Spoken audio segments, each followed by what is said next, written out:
I asked Bob McCarthy, and I think it'd be great to get this on record.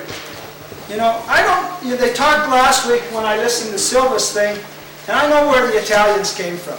You know, I know where my mother's family came from, and I know where my father's family came from, and at least in Italy, I have an idea. Then I asked Bob, I said, well, where all of these Patrices and Cassuns and everybody come from? I think, you know, anything you could add. Pat said Croatians, where were they? And you mentioned the Cornish. Let's get on record where some of your families came from. Does anybody can speak to Austria? And then they broke it up. And they were Croatians, Slovenians, and no, the Yugoslavia never was. So, did you come, are you Croatian or Slovenian? I'm Croatian and Slovenian. My husband's also. Peachy's all Slovenian. We went back there. Oh, did you? And it's part of Austria. Is that what you were saying, Bob? Well, until the First World War, the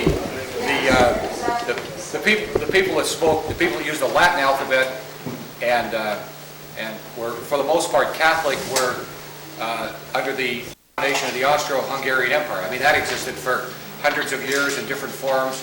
It all came to an end with the end of the First World War in 1980. Serbia used the Cyrillic alphabet and was affiliated with the Orthodox Church and was affiliated with Russia. There were two or three insurrections in that area beginning about 1905. Actually, I think it was probably one in the 1890s when Serbia began to take on its own identity as a separate nation. And by about 1910, Serbia was really identified as an independent nation, or as an independent entity, but it was still under the domination of the Austro-Hungarian Empire. And as everybody knows, you know, the First World War started in Sarajevo, which was part of the Austro-Hungarian Empire, when the successor to the Habsburg throne was murdered by a Serbian. And this was all, I mean, there was a lot of national identity. I mean, but quite frankly, it was like in lots of places in the world today. I mean, it had, you know, terrific religious overtones, and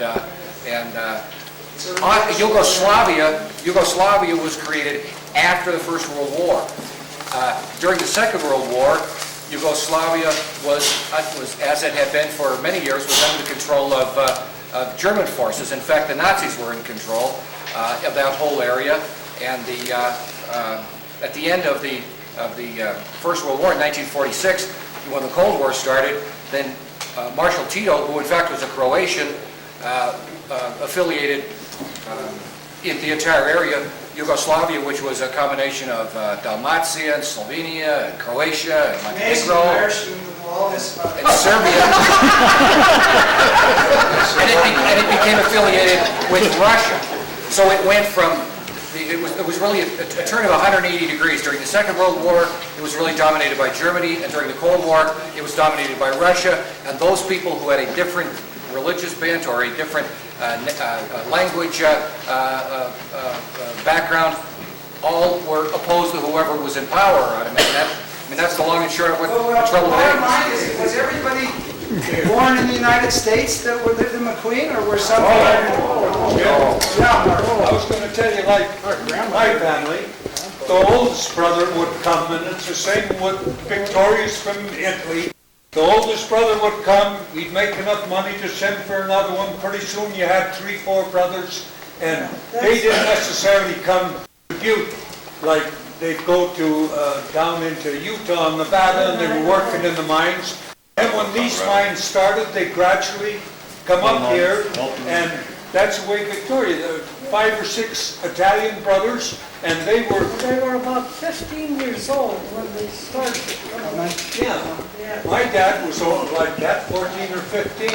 They'd get on a boat, they'd come to Yugoslavia. But in those days, they were Austrian. You got to realize this is 1880, 1890. Yeah. They were Austrian. They weren't Yugoslav. That was called Austrian. So they all came from the mining, just like they come one one brother would send for the other, because they were poor over in the old country, and that's the way they came, and that made them help. The Italians, the Austrians, and just like the English and the Irish the same way. Sure. They all come, and then you take like in Butte here, for instance, the Irish was all settled up in the gulch, and everybody melted as close as they could to the mines. You never had no way to go to work because you lost. And that's the way it was. Did your father talk much about the old country? Oh, yes, sure. He always wanted to go back? Well, no, they didn't go back. They were only, well, look at a 14 or 15-year-old kid now. And things are tough. And when you come here and you get a job and you had good clothes and stuff, hell, that's where they wanted to stay. And gradually they got all but their old folks. Their old folks died over there, but brothers and sisters they brought to this country. How many of you still have relatives you still have their own businesses? They weren't afraid at all to lose everything, it almost seemed like. You know, because they had nothing, I suppose, when they left. Yeah. Look at these ties and them people that are coming in here. They go right into business all over the country. And everybody's hollering about them, you know, like down the southern coast and in California. They're going right into business and they start with nothing. Because the government helps them though. Yeah, that's right.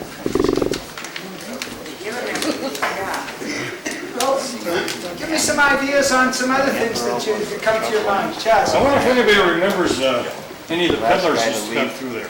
Peddlers? There was a Sidkus Murray used to come through with a wagon and he would sell the produce. And there was an ice cream man with an ice cream wagon. He'd come yelling, "Ike!" He couldn't say cream ice cream, he said, "Ike!" Tally used to be the ice cream man. Who was that? Tally used to be the ice cream man. But the Murrays, Yes. Katie Murray, she's a descendant of What is she doing? Well, her father used to come around and sell vegetables up and down the streets with a horse and wagon. See, I remember the days of delivering groceries, you know, and calling the crowds, putting an order and delivering. I remember that, but I don't remember the days of the peddlers. You know, that must have been. Chess. There weren't any stores. Do you remember the Hope Man? Oh, yeah. Yeah. Well, Neil Scofianza was telling me how his grandfather used to cook bread, and he'd only sleep like every 15 minutes and get up and put a new batch in and all that kind of stuff. And he peddled bread all over Meadville and McQueen, did he not? My mother and father bought groceries from T.J. Bennett's store up in Centerville. There was a man by the name of Mr. Ford who used to come around the train and take the orders, and then they delivered. That was before we had. And the phones worked? Was it party line system?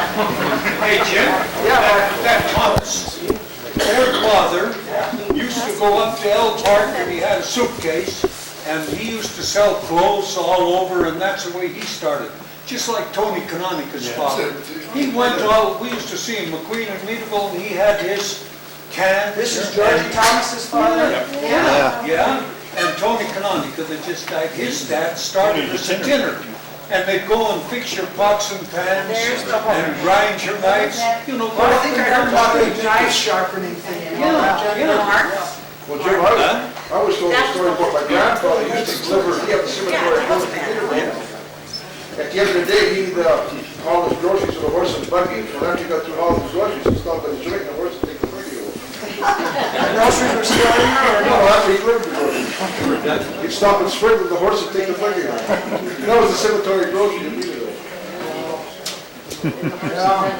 A lot of enterprising going on, huh? What else? What else comes to mind? I'm just, I know what else. Gambling. Nettie had a penny slot machine in her candy store. Nettie, that crazy? Nettie, yes, McCraxy. She had the penny slot machine, and I remember I put a penny in and I won the jackpot, 12 pennies. But she was smart. She had the register right under the slot machine, and a couple of my pennies fell in the register, and I could never get them out of there. And she wouldn't help me either. I have my recollections of Nettie because we used to go there for the ice cream, and it was a nickel ice cream cone is what I remember. That's kind of really big need. Probably, maybe at one time they were even cheaper than that. As I was going back to school, we used to go home for lunch all the time, and then go back to school, and I'd always pick up the ice cream cone going down Leatherwood Street on the way back to school. Was that down below the Frank